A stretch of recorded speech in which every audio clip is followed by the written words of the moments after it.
안녕하세요. 현실주의자입니다. 잘 지내셨죠? 지금 현재 시장이 흔들리고 있습니다. 정말 강세장은 끝난 것일까요? 이것을 지켜보면 될 것 같습니다.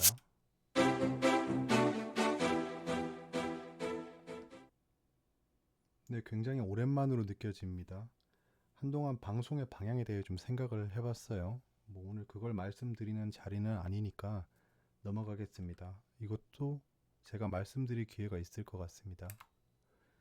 앞으로 방송 스타일이 좀 바뀔 것입니다. 일단 간단히 이해할 수 있고 필요한 정보 중심으로 간략히 전달하는 식으로 바뀔 것 같습니다.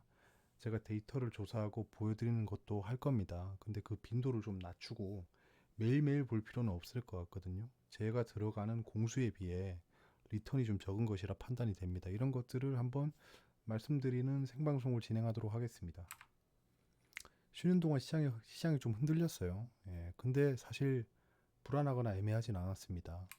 왜냐하면 지금 시장이 흔들리는 이유가 뭘까요? 이유를 알면은 뭐 불안할 이유는 없는 거죠. 그러니까 제가 마지막 방송쯤에서 보신 분들은 기억하시겠지만 저는 시장이 로켓처럼 올라갈 거라 생각하진 않았습니다. 횡보할 거라고 생각을 했죠. 왜냐?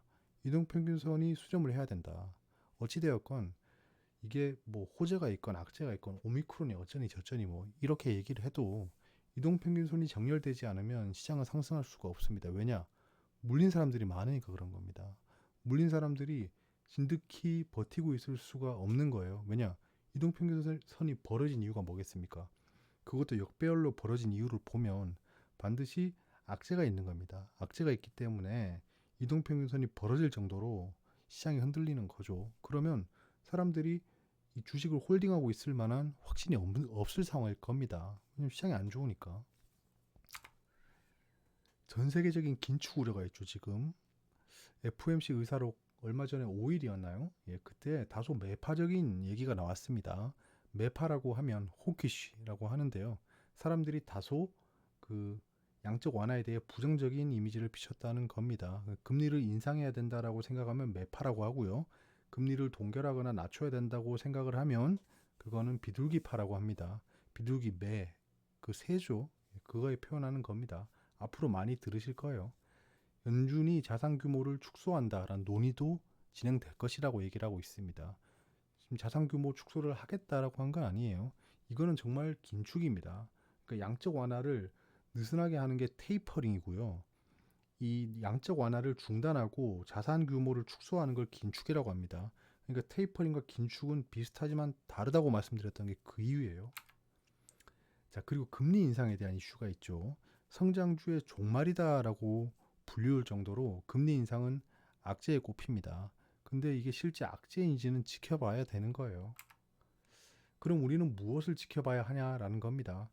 이것만 지켜보면 간단히 해결될 것 같아요. 이것만 들어보시면 됩니다. 증시 주변 자금의 동향을 보는 겁니다.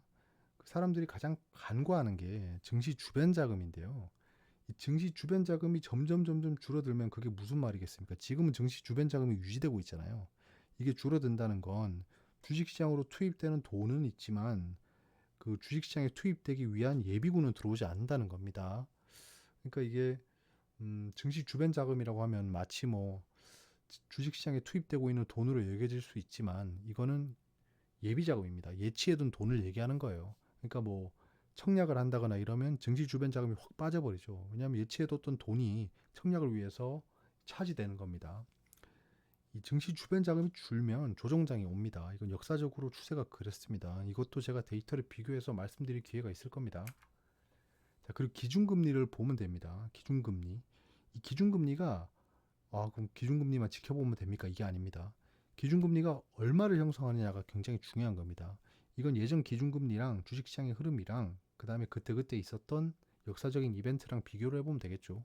이건 제가 중간중간에 비교해드린 차트가 있으니까 그걸 한번 상기시켜 보시면 될 것 같습니다. 거기서 우리가 내린 결론이 뭐였죠? 기준금리가 오른다고 해서 시장이 하락하진 않았습니다. 오히려 기준금리가 오를 때 시장은 계속 상승했어요. 왜냐? 이유가 뭔지 중요한 게 아닙니까? 기준금리가 오르는 게 돈 빌려주기 어려우니까 금리를 올리자. 뭐 약간 뭐 이런 이유면 모르겠지만 금리가 올라간다는 건 경기가 좋았다라는 겁니다. 경기가 좋았다는 건 결국엔 주식들이 다 상승했다는 거겠죠. 현재 강한 섹터가 뭐였죠? 예, 정치 테마주. 이건 또 현재 여러분들이 정확히 꿰고 계셨겠죠. 예, 대선이 다가오면 정치 테마주가 강하다. 여론조사에 따라서 정치 테마주가 왔다 갔다 할 거다.